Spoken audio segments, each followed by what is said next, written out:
Hey everybody, happy December, Merry Christmas ahead of time, and this month for our book spotlight we're going to be talking about 10 blind dates.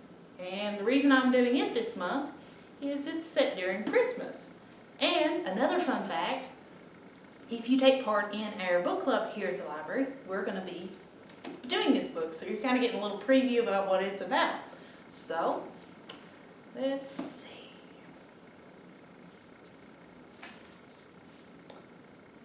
We'll read the inside cover. Sophie wants just one thing for Christmas, a little freedom from her overprotective parents. So when they decide to spend Christmas in South Louisiana with her very pregnant older sister, Sophie is looking forward to some much needed private time with her long-term boyfriend Griffin.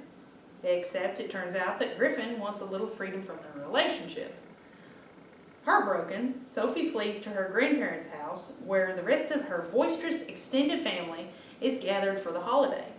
That's when her Nonna devises a not-so-brilliant plan.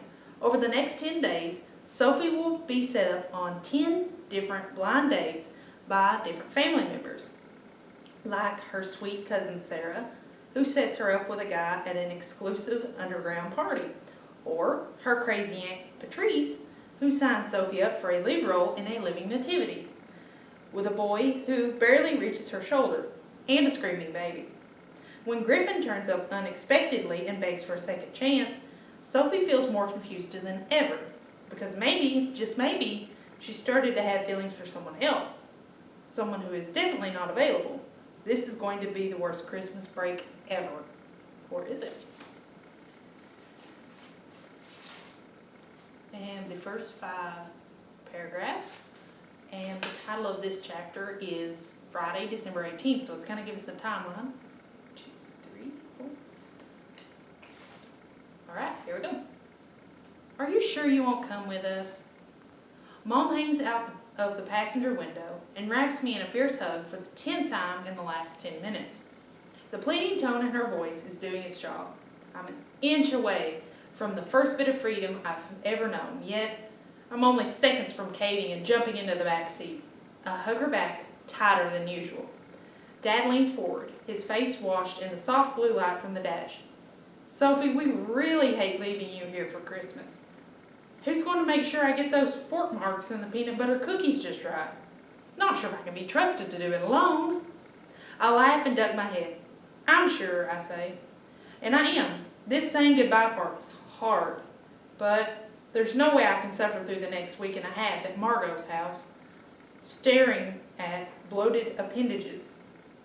My parents are driving to Brooks Bridge, a small town in South Louisiana, a little less than 4 hours away, to be with my sister and her husband. Margot is 6 weeks away from having her first baby, and she's developed superimposed preeclampsia, whatever that means.